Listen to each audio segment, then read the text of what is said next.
Dan adalah Sayyidina Abdullah bin Umar mengambil harta daripada raja, maka memberikan ia kepada segala fukara. Ulama sahabat gecok dia tak hijau gecok, kemudian dibagikan kepada fukara pada ketika itu juga. Dan adalah Sitina Aisyah berbuat demikian itu pula.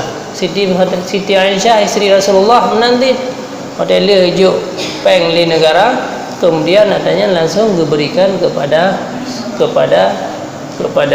fukara, kepada orang fakir miskin.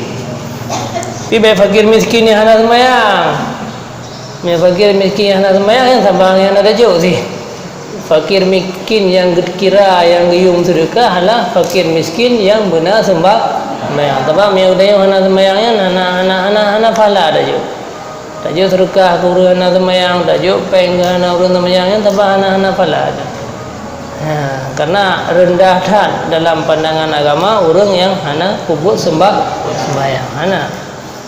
Walaupun ada mikir apakah hana kejuk-juk sapu kamu. Jadi mi hana sembahyang hana.